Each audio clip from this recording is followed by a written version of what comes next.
Good morning student. Last हम Karnaugh चक्र की बात कर रहे थे, जिसमें हमने पढ़ा था कि कार्नो चक्र 4 क्रमिक प्रक्रमों का क्या क्रमिक संयोजन है। 4 प्रक्रमों का क्रमिक संयोजन है, ठीक है। और वो 4 प्रक्रम कौन कौन से थे? एक तो था, पहले तो अपन ने एक ग्राफ बनाया था, ठीक है, कार्नो चक्र के लिए दाब P और आयतन V की मध्य, ठीक है।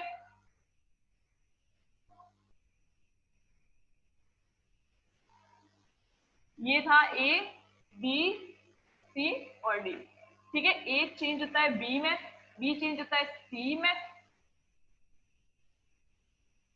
C D में और D वापस A में चेंज होता है, ठीक है। A जो है वो ताप T2 और प्लस Q2 ऊष्मा अवशोषित करके B में चेंज होता है, ठीक है। फिर C जो है ताप T1 और Q1 ऊष्मा के उत्सर्जन द्वारा D में चेंज होता है, ठीक है। तो ये तो था कार्नो चक्र, जिसमें से A से B। अब कार्नो चक्र में प्रक्रम कौन कौन से थे? पहला था A से B, कौन सा प्रक्रम था? समतापीय प्रसार था, ठीक है। A से B समतापीय प्रसार, ठीक है। दूसरा था B से C, ये कौन सा था? रुद्धोष्म प्रसार,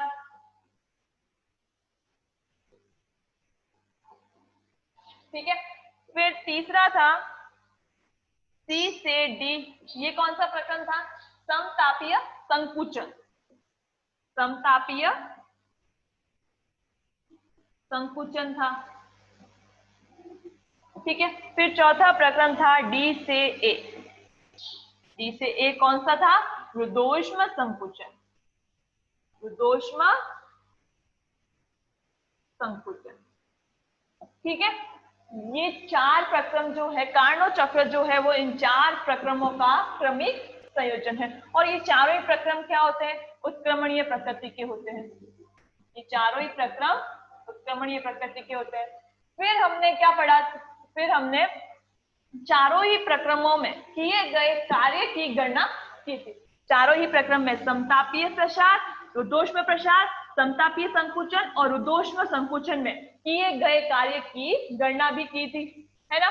जिसमें से समतापीय प्रसार में किया गया कार्य, समतापीय उत्क्रमणीय प्रसार में किया गया कार्य W1, W1 क्या आया था अपने पास? RT2 ln V2 अपन V1। W1 क्या आया था अपने पास? RT2 ln V2 upon V1, ठीक है। RT2 ln V2 upon V1। फिर दूसरे प्रक्रम रुद्धोष्म प्रसार के आदर्श गैसों के उत्क्रमणीय रुद्धोष्म प्रसार में के लिए क्या W2 क्या आया था? W2 आया था CV T2 माइनस T1, ये आया था W2, ठीक है। फिर W3 समतापीय संकुचन के लिए, W3 क्या था? समतापीय प्रसार का जस्ट क्या था? व्युत्क्रम था या विपरीत था, ठीक है। समतापीय प्रसार का जस्ट क्या था? विपरीत था, व्युत्क्रम तो नहीं, विपरीत कह सकते हैं, ठीक है अपन। तो W3 जो है वो W1 का क्या है? विपरीत है, तो ये प्लस में था, तो ये क्या हो जाएगा? Minus RT2 ln V2 upon V1, V2 upon V1, ठीक है। फिर W4, ये अपन ने पूरा डिटेल में अपन ने लास्ट में पढ़ा था, तो फटाफट हो गया था, ये मैं वापस से करवा लेती हूँ, ठीक है कुछ नहीं। रुद्धोष्म प्रसार का क्या होगा? विपरीत होगा। रुद्धोष्म संकुचन जो है वो रुद्धोष्म प्रसार का क्या होगा? विपरीत होगा। तो W4 इज इक्वल टू क्या आया था? Minus CV T2 minus T1, ठीक है। तो ये क्या था लास्ट वाला? अपन एक बार वापस से देखते हैं कि आदर्श गैसों के रुद्धोष्म उत्क्रमणीय आदर्श गैसों के रुद्धोष्म उत्क्रमणीय संकुचन में किया गया कार्य जो है वो प्रसार के क्या होता है? विपरीत होता है, और परिमाण में क्या होता है? समान होता है। आदर्श गैसों के रुद्धोष्म उत्क्रमणीय संकुचन में किया गया कार्य प्रसार के विपरीत होता है, प्रसार के क्या होता है? विपरीत होता है, और परिमाण में क्या होता है? समान होता है। प्रसार के विपरीत होता है, और परिमाण में क्या होता है, समान होता है। ठीक है, तो W2 ये था। प्रसार में, रुद्धोष्म प्रसार में किया गया कार्य क्या था, CV T2 माइनस T1। तो संकुचन में किया गया कार्य क्या होगा, प्रसार का विपरीत होगा। तो W4 इजिकल टू क्या आया, minus CV T2 minus T1। ठीक है, तो ये चारों ही आ गए। अब कार्नोट चक्र में किया गया कुल कार्य जो है वो इन चारों कार्यों के, चारों प्रक्रमों में किए गए कार्यों के क्या होगा, योग के बराबर होगा। ठीक है, तो कार्नोट चक्र में किया गया कुल कार्य चारों प्रक्रमों में किए गए कार्यों के योग के बराबर होगा।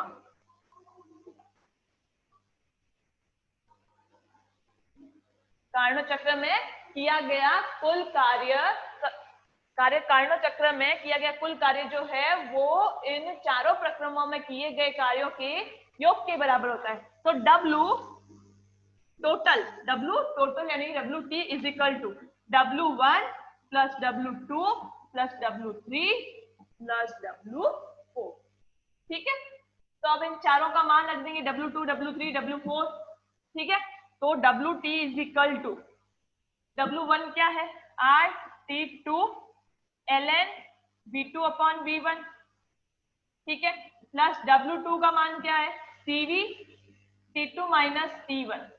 ठीक है, प्लस W3 क्या है, minus RT2 ln V2 upon V1। तो minus RT2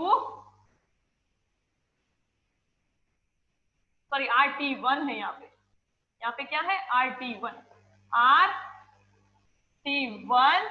ln V2 upon, यहाँ पे होगा V3 upon V4, V3 upon V4।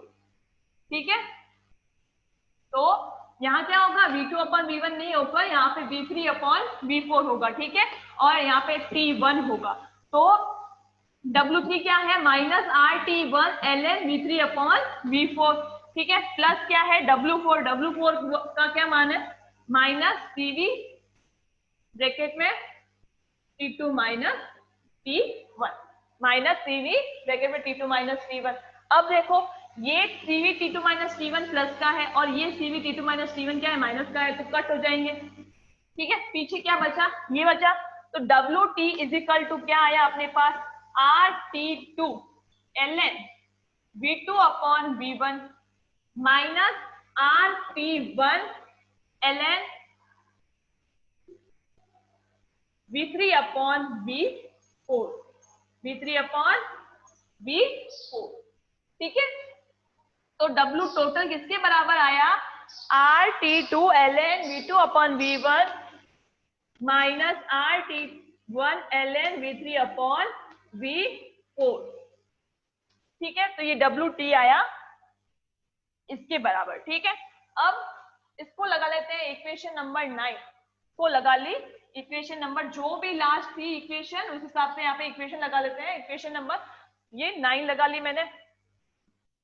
ठीक है, अब क्या करेंगे, समीकरण 9 में परिवर्तन हेतु, ये जो समीकरण 9 है अपन ने निकाला है W टोटल जो अपन ने निकाला है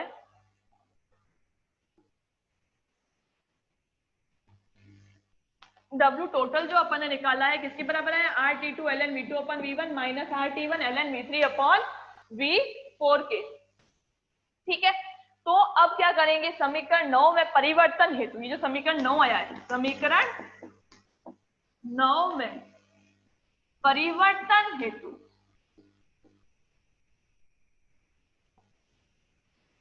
समीकरण 9 में परिवर्तन हेतु क्या करेंगे, पॉइजन संबंध लगाएंगे।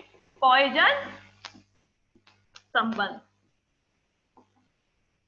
से क्या होता है, पॉइजन संबंध, टीवी गामा माइनस 1, टीवी ये क्या है, मेन बेस है, टीवी गामा माइनस 1 के आधार पर अपन क्या लिखेंगे, पॉइजन संबंध ये होता है, टीवी गामा माइनस 1 में क्या है, संबंध है। तो और वो संबंध क्या होता है उसको देखते हैं। तो क्या होता है संबंध, T2 upon T1 V2 upon T2 upon T1 is equal to V2 upon V1 की पावर गामा माइनस 1। पॉइजन समीकरण 9 में परिवर्तन हेतु, समीकरण 9 जो WT टोटल निकाला था अपन ने, WT निकाला था, उसमें परिवर्तन हेतु क्या करेंगे अपन, पॉइजन संबंध से लगाएंगे। ठीक है, तो पॉइजन संबंध किस किस में था, ताप, आयतन और गामा माइनस के मध्य संबंध था। तो क्या संबंध है, T2/T1 is equal to V2/V1 gamma minus 1, gamma minus 1। ठीक है, ये संबंध है। अब क्या करेंगे, हम प्रक्रम लेते हैं।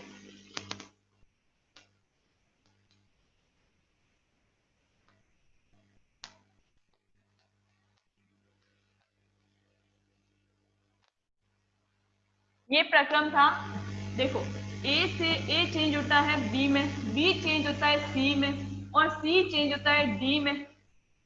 ठीक है, ये था, और D जो है वापस से किसमें चेंज होता है, A में। ठीक है, वो चक्रीय प्रक्रम था। अब ये प्रक्रम दिया हुआ है, A चेंज होता है B, B चेंज होता है C में, C चेंज होता है D में। ठीक है, अब इसका ताप है T2 और यहाँ पे ताप है T1। इसका दाब और आयतन है P1 V1, इसका P2 V2, और इसका P3 V3, P3 V3, और इसका P4 V4। ठीक है, ये है इनके दाब और आयतन। अब अपन प्रक्रम लेते हैं सबसे पहले B से C, B से C प्रक्रम लेते हैं सबसे पहले, ये वाला प्रक्रम B से C में, B से C। ठीक है, तो क्या है, T1/T2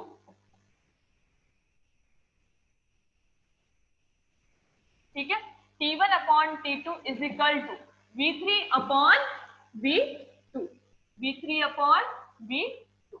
क्या आया, प्रक्रम B से C के लिए पॉइजन संबंध से T1/T2 is equal to V3/V2 की पावर गामा माइनस 1 की पावर गामा माइनस 1 होगी। ठीक है, गामा माइनस 1। फिर प्रक्रम B से A के लिए, प्रक्रम B से A के लिए दूसरा लेते हैं प्रक्रम B से A, B से A के लिए। तो क्या है, T1/T2 is equal to T1/T2 is equal to V4/V1, V4/V1। ठीक है, T1/T2 is equal to V4/V1। ठीक है, अब ये दोनों ही क्या है, T1/T2 किसके बराबर है, V3/V2 गामा माइनस 1। यहाँ पे भी T1/T2 किसके बराबर है, V4/V1 की पावर गामा माइनस 1 के बराबर है। ठीक है, तो ये दोनों क्या होंगे, आपस में बराबर होंगे, ये दोनों आपस में बराबर होंगे। V3/V2 की power gamma minus 1 is equal to V4/V1 की पावर गामा माइनस 1। ठीक है, ये दोनों आपस में बराबर होंगे। बट यहाँ पे क्या है कि कार्नो चक्र जो है वो निश्चित ताप T1 व T2 के मध्य परिचालित होता है, अतः इनका अनुपात क्या रहेगा, समान रहता है। तो अनुपात क्या है इनका, समान रहेगा। T1/T2 is equal to V3/V2 is equal to क्या होगा, V4/V1 की पावर गामा माइनस 1। ठीक है, कार्नो चक्र जो है वो दो निश्चित तापक्रम T2, T1 और T2 के मध्य क्या करता है, परिचालित होता है या कार्य करता है। ठीक है, अतः T1 और T2 का अनुपात जो है वो समान रहेगा, T1 और T2 का जो अनुपात है वो समान रहेगा। तो क्या होगा, T1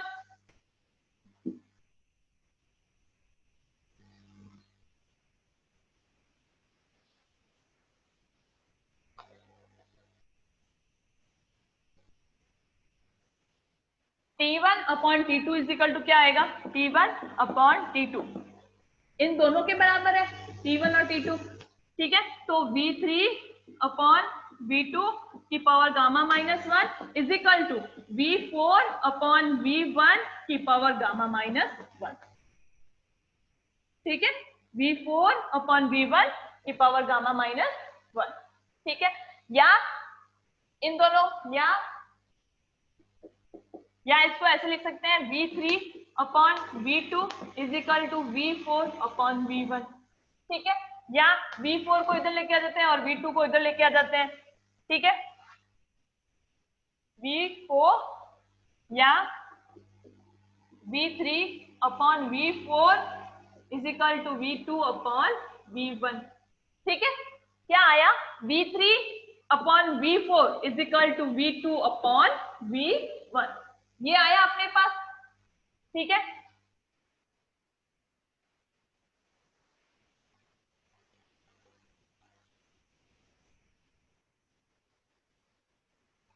अच्छा वो देखो क्या था, तो कहा थे अपन यहाँ कि V3/V4 is equal to V2/V1।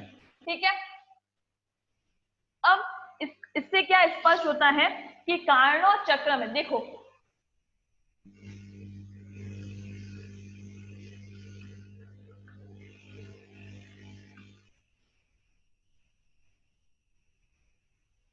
मैं देखो एक W1 लिखती हूँ जो क्या है, समतापीय प्रसार में किया गया कार्य था।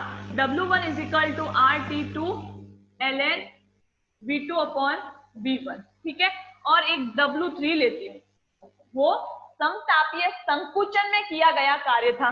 ठीक है, -RT1 ln V3/V4 आया है। ठीक है, तो अब ये इससे क्या स्पष्ट होता है कि कार्नोट चक्र में प्रसार के आयतन परिवर्तन, ठीक है, ये है प्रसार का आयतन परिवर्तन और ये क्या है, संकुचन का आयतन परिवर्तन है। ठीक है, प्रसार का आयतन परिवर्तन क्या है, V2/V1। ठीक है, V2/V1।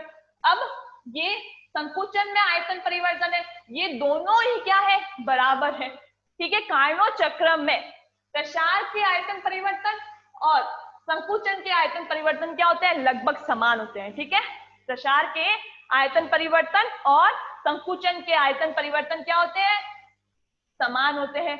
अतः ये जो समीकरण ये जो आया है अपने V3/V4, अपन क्या कर देंगे यहाँ पे, V3/V4 की जगह V2/V1 रख देंगे, या V2, ये दोनों क्या है, आपस में बराबर है, V3/V4 और V2/V1, तो इन दोनों में से किसी एक का मान क्या रख देंगे, सेम रख देंगे, या फिर यहाँ पे V2/V1 की जगह V3/V1 रखेंगे, या फिर यहाँ V3/V4 की जगह क्या रख देंगे, V2/V1, क्योंकि ये दोनों क्या है, बराबर है। ठीक है, तो रख लेते हैं अपन मान, किसमें रखेंगे वैसे, जो WT आया था अपने पास टोटल, समीकरण 9 था ना, समीकरण 9, उसमें रख देते WT क्या था, is equal to RT2 ln, पहले मैं समीकरण 9 लिख रही हूँ। ठीक है, ln V2/V1 minus RT1 ln V3/V4। ठीक है, अब अपन क्या करेंगे, V3/V4 की जगह V2/V1 लिख देंगे, तो WT is equal to RT2 ln V2/V1 minus RT1 ln V2/V1। V3/V4 की जगह अपन ने क्या लिख दिया, V2/V1। ठीक है, V3/V4 की जगह क्या लिखा, V2/V1।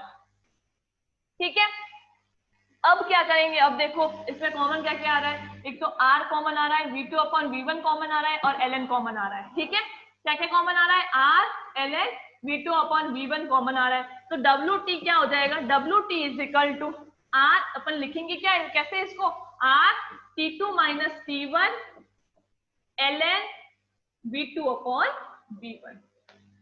ठीक है, इसमें कॉमन क्या क्या आ रहा था, एक तो R V2/V1 और ln। ठीक है, तो इसको लिखेंगे कैसे, WT is equal to RT2 minus T1 ln V2/V1।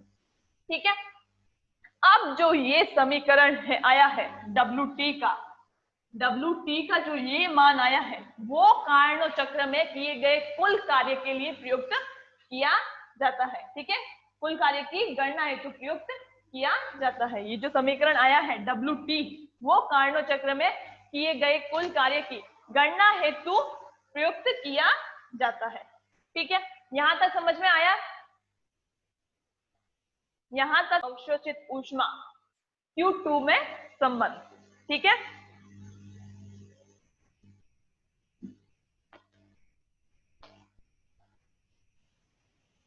कुल कार्य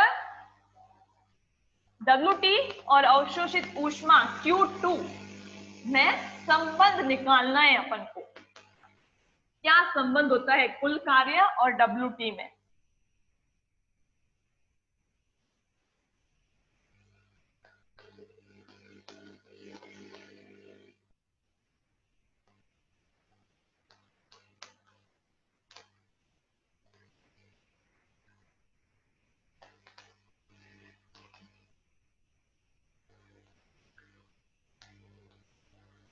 वो जो पॉइजन संबंध था ना, जिसमें मैंने पहले लिखा था टीवी गामा -1 ब्रैकेट में, वो सिर्फ ये दिखाता है कि पॉइजन संबंध इससे रिलेटेड है, ताप, आयतन और गामा -1 से रिलेटेड है। उसमें संबंध क्या है? तो वो नीचे जो समीकरण था ना, T2/T1 = V2/V1 की पावर गामा -1, तो वो क्या था?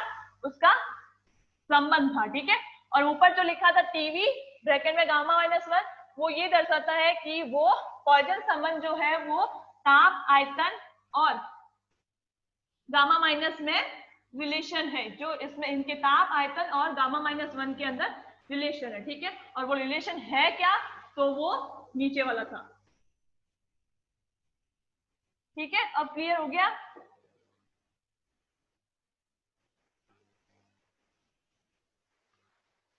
अब हम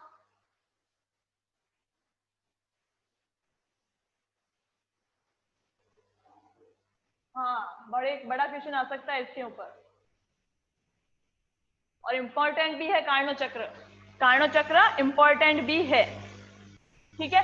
अब WT यानी कि कुल कार्य,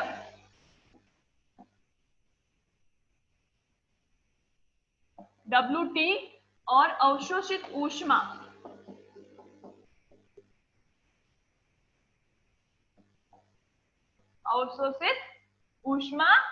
Q2 में संबंध। ठीक है। अवशोषित ऊष्मा Q2 में संबंध। सबसे पहले तो कि कार्नो चक्र में Q2 ऊष्मा के अवशोषण द्वारा तो क्या होता है? प्रसार होता है। और Q1 ऊष्मा के उत्सर्जन द्वारा क्या होता है? संकोचन होता है। ठीक है। जो A से B प्रक्रम था, उसमें Q2 के ऊष्मा के अवशोषण द्वारा क्या था? प्रसार था, समतापीय प्रसार था। और जो C से D प्रक्रम था, उसमें Q1 ऊष्मा क्या हो रही थी? उत्सर्जित हो रही थी। तो वो क्या था? संकोचन था। ठीक है। संकुचन था।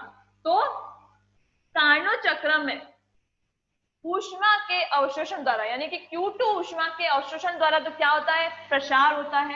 कार्नो चक्र में Q2 ऊष्मा के अवशोषण द्वारा तो होता है प्रसार, और Q1 ऊष्मा के उत्सर्जन द्वारा क्या होता है? संकुचन होता है। Q1 ऊष्मा के उत्सर्जन द्वारा क्या होता है? संकुचन होता है। अतः प्रक्रम A से B में किया गया कार्य अवशोषित ऊष्मा Q2 के क्या होगा? तुल्य होगा। प्रक्रम A से B जो है, इसमें किया गया कार्य W1 जो था ना, वो Q2 के बराबर होगा, Q2 के तुल्य होगा या बराबर होगा। तो W1 क्या था? RT2 ln V2/V1 था। ठीक है। तो ये किसके बराबर होगा? Q2 के। ठीक है। अतः प्रक्रम A से B प्रसार में किया गया कार्य जो है वो अवशोषित ऊष्मा Q2 के क्या होगी? तुल्य होगी। अतः Q2 = W1 = RT2 ln V2/V1। ठीक है। अब क्या करेंगे? जो अपने पास WT लास्ट जो आया था, लास्ट क्या समीकरण आया था अपने पास WT का? WT = RT2 - T1 ln V2/V1। ये जो आया था W टोटल, अपने पास लास्ट समीकरण ये आया था, WT = RT2 - T1 ln V2/V1। ठीक है। ये आया था। अब क्या करेंगे? इस समीकरण में जो लास्ट समीकरण आया था अपने पास, इस समीकरण में अपन इसका भाग दे देंगे, इस समीकरण में इसका भाग दे देंगे। ठीक है। तो WT में Q2 का भाग दे देंगे, ठीक है, इस समीकरण में इस समीकरण का भाग दे देंगे, तो दे देते चलो WT अपन क्या करेंगे Q2 इज इक्वल टू क्या है R T2 minus T1 ln V2 upon V1 ln V2 upon V1 भाग दे देंगे इसका R T2 ln V2 upon V1, तो ln V2 upon V1 cut गया, ठीक है, R से R कट गया, तो पीछे क्या बचा अपने पास, पीछे क्या बचा अपने पास,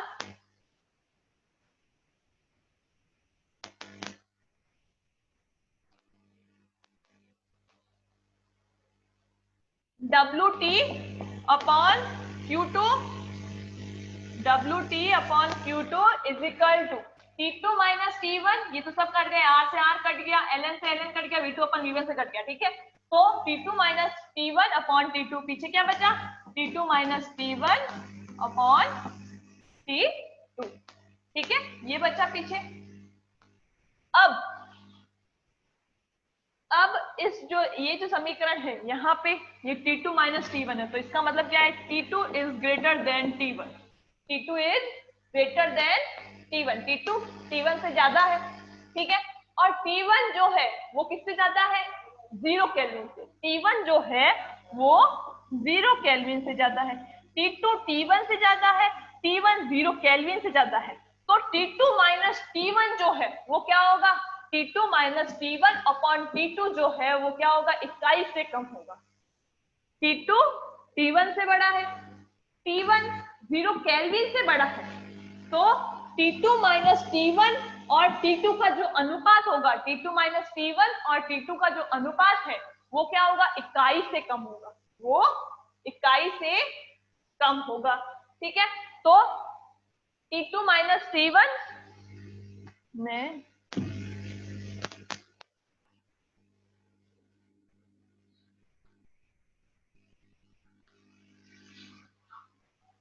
T2 minus T1 upon T2 इनका अनुपात जो है वो क्या होगा 1 से कम होगा, 21 से कम, 21 से क्या होगा कम होगा, 21 से कम होगा, ठीक है, 21 से क्या होगा कम होगा, तो अब ये T2 minus T1 upon T2 21 से कम है, तो WT अपॉन Q2 ये भी क्या होगा 21 से कम होंगे, क्योंकि ये दोनों क्या है बराबर है, जब ये 21 से कम है तो ये भी 21 से कम होगा, तो WT upon Q2 is equal to क्या लेस देन 1, ये भी 21 से कम होगा, ठीक है, अब WT जो है वो क्या होगा Q2 से कम होगा, WT जो है वो किससे कम होगा Q2 से कम होगा, ठीक है, अब इससे क्या स्पष्ट होता है, इससे क्या स्पष्ट होता है कि किसी भी प्रक्रम द्वारा अवशोषित ऊष्मा जो है वो पूर्ण रूप से कार्य में परिवर्तित नहीं हो सकती, WT जो है वो क्या है अवशोषित ऊष्मा Q2 से क्या है कार्य कम है, अवशोषित ऊष्मा जो Q2 है वो उससे क्या है कार्य कम है, ठीक है, WT अवशोषित ऊष्मा Q2 से कम है, इससे क्या स्पष्ट होता है कि किसी भी प्रक्रम द्वारा अवशोषित ऊष्मा पूर्ण रूप से कार्य में परिवर्तित नहीं होती, पूर्ण रूप से कार्य में परिवर्तित नहीं होती है, ठीक है, लेकिन ऊष्मागतिकी का प्रथम नियम क्या कहता है कि ऊष्मा पूर्ण रूप से कार्य में परिवर्तित हो सकती है, इसलिए अतः कार्नोट चक्र से क्या स्पष्ट होता है, कार्नोट चक्र से स्पष्ट होता है कि अवशोषित ऊष्मा जो है वो पूर्ण रूप से कार्य में परिवर्तित नहीं हो सकती, ठीक है, तो इससे ये स्पष्ट होता है कि किसी भी प्रक्रम द्वारा अवशोषित ऊष्मा पूर्ण रूप से कार्य में परिवर्तित नहीं हो सकती, ठीक है, तो WT is less than Q2, ठीक है, अब अवशोषित ऊष्मा जो है वो कार्य के बराबर एक ही परिस्थिति में हो सकती है, अवशोषित ऊष्मा Q2 पूर्ण रूप से कार्य में परिवर्तित केवल एक ही परिस्थिति में हो सकती है, ठीक है, तो वो कौन सी परिस्थिति है, देखो जब ताप क्या हो T2 और 0 केल्विन के मध्य प्रक्रम संपन्न हो रहा हो, देखो पहले प्रक्रम किस किस के बीच में संपन्न हो रहा था T1 और T2 के मध्य संपन्न हो रहा था, है ना, अब जो कार्य सॉरी जो ऊष्मा जो है वो अवशोषित ऊष्मा जो है वो पूर्ण रूप से कार्य में एक ही परिस्थिति केवल एक ही परिस्थिति में परिवर्तित हो सकती है। वो कौन सी परिस्थिति है? जब प्रक्रम T2 और ताप 0 के मध्य 0 केल्विन के मध्य संपन्न हो। तो देखो WT अपॉन यहां पे देख लो क्या है, जब प्रक्रम ताप T2 और 0 केल्विन के मध्य संपन्न हो तभी ये जो अवशोषित ऊष्मा है वो पूर्ण रूप से कार्य में परिवर्तित होगी। तो T2 माइनस 0 ताप T2 और 0 के मध्य प्रक्रम चल रहा है अपॉन T2, ठीक है। तो ये क्या हो जाएगा, T2 अपॉन T2 हो जाएगा। तो क्या आया 1 आया। तो क्या आया